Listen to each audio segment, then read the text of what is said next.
அரசு பயணமாக நான் அமெரிக்கா செல்கிறேன்.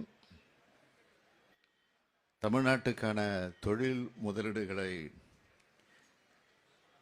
ஈர்த்துவிட்டு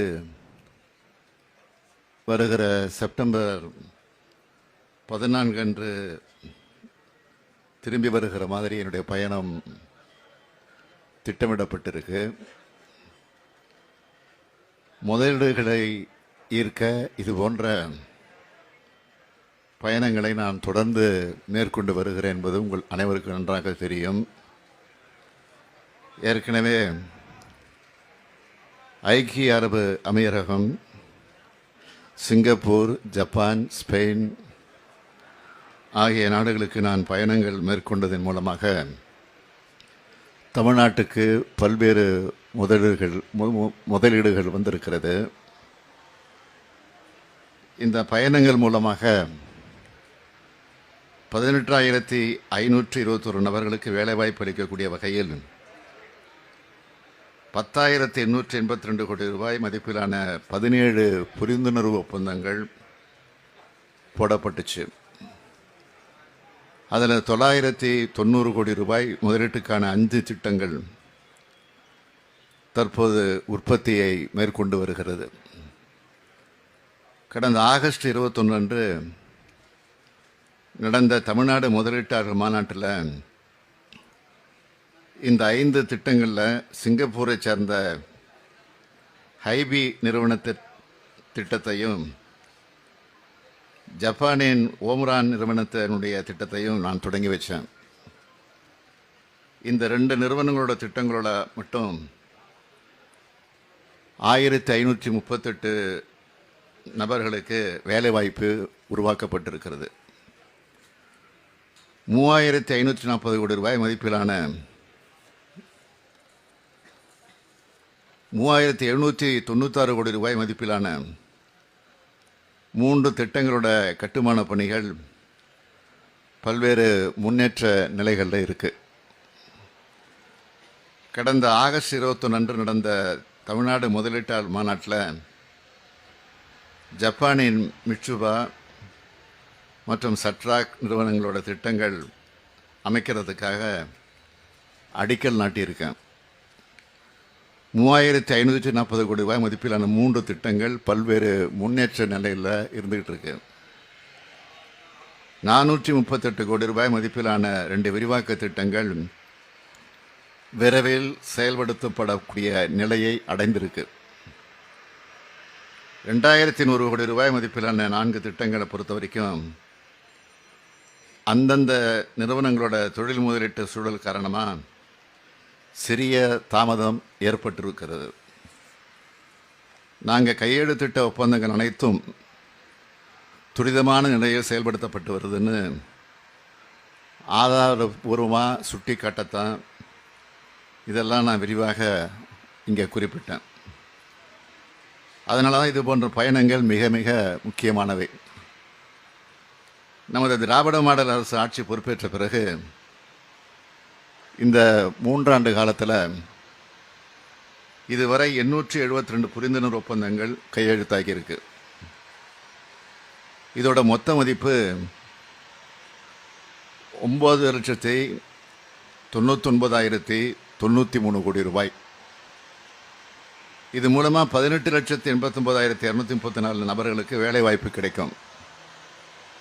இதில் 234 திட்டங்கள் உற்பத்தியை தொடங்கிட்டாங்க. 4,16,717 பேருக்கு வேலை வாய்ப்பு கிடைச்சிருச்சு. மற்ற ஒப்பந்தங்களும் படிப்படியாக அடுத்து செயல்பாட்டுக்கு வரும். முதலீடுகளை ஏற்பதற்கான என்னோட கடந்த வெளிநாட்டு பயணங்கள் மூலமாக போடப்பட்ட புரிந்துணர்வு ஒப்பந்தங்களால் பல நிறுவனங்கள் தொடங்கப்பட்டும் செயல்பாட்டிலையும் இருக்குது. இதையெல்லாம் நீங்கள் பார்த்துக்கிட்டு தான் இருக்கீங்க. அதே போல் தற்போதைய பயணம் மூலமாக மேற்கொள்ளும் ஒப்பந்தங்களை நான் தொடர்ந்து கண்காணித்து அதையெல்லாம் செயல்பாட்டுக்கு கொண்டு வருவேன். இந்த முதலீடுகள் எல்லாம் தமிழ்நாட்டை 2030க்குள்ள $1 டிரில்லியன் பொருளாதாரமாக மாற்றக்கூடிய நம்ம இலக்கை விரைவாக அடைவோம். இதற்காக உலகின் கவனத்தை தமிழ்நாட்டை நோக்கி ஈர்க்க அமெரிக்காவின் சான் பிரான்சிஸ்கோ, சிக்காகோ மாநகரங்களுக்கு நான் செல்கிறேன். ஒப்பந்தங்கள் கையெழுத்தாகும் விவரங்கள் திரும்பி வரும்போது உங்களுக்கு நான் நிச்சயம் தெரிவிப்பேன். அமெரிக்க வாழ் தமிழர்களை சந்திக்க இருக்கிறேன். உங்கள் எல்லோருடைய வாழ்த்துக்களோடும் இந்த பயணம் நிச்சயமாக வெற்றிகரமானதாக அமையும் என்பதை தெரிவித்துக் கொள்கிறேன். மத்திய அரசு சமக்ரா சிஷா திட்டத்தின் மூலமா தமிழக அரசுக்கு ஒதுக்க வேண்டிய 573 கோடி ரூபாய் இன்னைக்கு ஒதுக்கல. புதிய கல்விக் கொள்கை ஏற்றுக்கொள்ளாதனால தான் இந்த நிலை அப்படின்னு இருக்காங்க. இதை மாநில அரசு எப்படி இந்த விஷயத்தை எதிர்கொள்ள இருக்கிறோம்?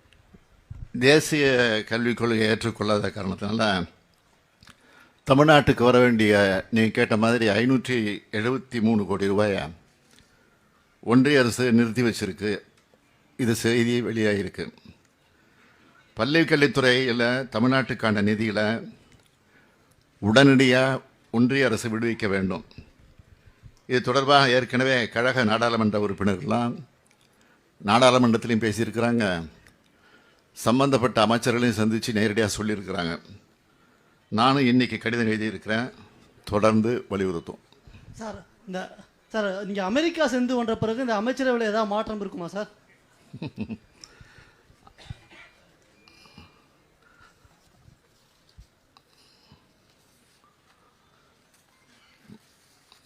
மாறுதல் ஒன்று தான் மாறாதது. Sir wait and see. அமைச்சர் துரைமுருகன் இந்த ரஜினிகாந்த் விவகாரம் குறித்து நீங்கள் என்ன சார் சொல்கிறீங்க? அவங்க 2 பேரும் நீண்ட கால நண்பர்கள். அவரும் சொல்லிட்டாரு, இவரும் சொல்லிட்டாரு. அதை நீங்கள் அவர் சொன்ன மாதிரி நகைச்சுவையாக எடுத்துக்கணுமே தவிர நீங்கள் கருதுகிற மாதிரி பகைச்சுவையாக எடுத்துக்கக்கூடாது. அதுதான் அவர் சொன்னதான் நான் திருப்பி சொல்கிறேன். சார், இந்த அமெரிக்க பயணத்தில் குறிப்பிட்ட இலக்க முதலீடுகளாக நிர்ணயித்து இந்த பயணம் மேற்கொள்கிறீங்களா? அது ஒன்று. இன்னொன்று, 43 ஆண்டுகளுக்கு பிறகு முன்னாள் முதலமைச்சர் சிகாகோ மாநாட்டில் தமிழர்களை சந்தித்து பேசினார். 43 வருஷம் கழிச்சு நீங்களும் அங்கே தமிழர்களை சந்தித்து பேச இருக்கீங்க. அது எத்தகைய மகிழ்ச்சியை உங்களுக்கு தருது? போகிற காரியம் நிச்சயமாக வெற்றியடையும் நம்பிக்கை எனக்கு இருக்குது. முதலீட்டாளர்கள் பொறுத்தவரை போட்டி போட்டுக்கொண்டு என்னை சந்திக்கணும், தமிழ்நாட்டுக்கு நாங்கள் அதை செய்ய போகிறோம், இதை செய்ய போகிறோன்னு அவங்க டைம் கேட்டிருக்கிறாங்க. இப்போ நான் கொடுத்துருக்கிற நாட்களே போதாதுன்னு நான் கருதுகிறேன். அந்த அளவுக்கு போட்டி போட்டுக்கொண்டு ஆர்வத்தோட இந்தியாவிலே தமிழ்நாடு தான் இன்றைக்கி முதலிடத்தில் இருக்குது தொழில் முதலீட்டில். அதை தமிழ்நாட்டில் இருக்கிறவங்க சொல்கிறாங்களோ இல்லையா, வெளிநாட்டில் இருக்கிறவங்க சொல்கிறாங்க. நிச்சயமாக நீங்கள் நினைக்கிற மாதிரி நடக்கும்.